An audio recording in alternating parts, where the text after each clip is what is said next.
Aujourd'hui, nous allons aborder un nouveau courant artistique, le baroque et plus précisément le caravagisme, en parlant du Caravage. Il est né à Milan dans une famille qui n'était pas pauvre et a fait son apprentissage auprès d'un peintre.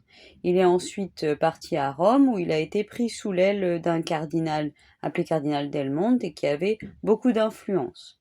On lui a passé pas mal de commandes durant sa période romaine, mais il dérangeait. Il y avait toujours des commandes qui étaient refusées. Et puis il a commencé à faire quelques petites bêtises, des diffamations, même des jets d'artichaut dans une auberge, des injures. Et puis un jour, il y a eu une bagarre et il a tué quelqu'un.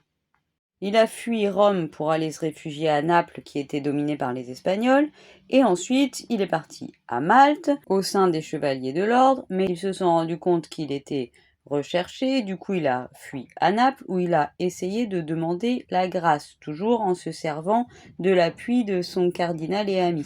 Ça a finalement été accordé, mais malheureusement, durant son voyage retour, le bateau s'est arrêté, il y a eu un contrôle de papier, le bateau est parti sans lui, et on l'a retrouvé mort sur la plage de Porto Ercole. Durant toutes ces années, il a toujours peint, et aujourd'hui, nous allons nous intéresser à son dernier tableau peint à Rome avant sa fuite. Ce tableau s'appelle La mort de la Vierge, et il a été réalisé pour l'ordre Santa Maria della Scala. Que voyons-nous? Nous voyons une lumière forte qui provient de la gauche.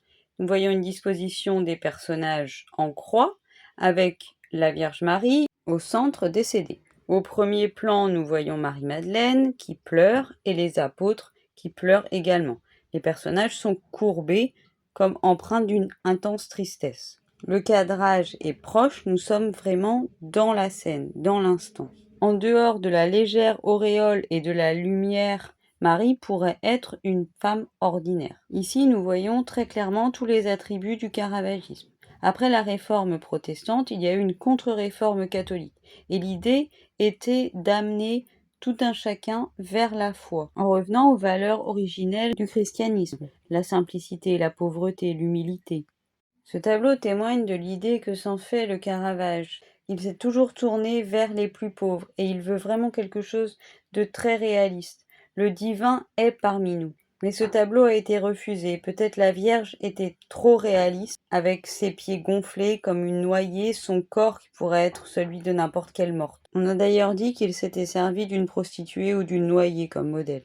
Il y a tant à dire sur ce peintre, je vous invite vraiment à vous procurer un regard sur le Caravage.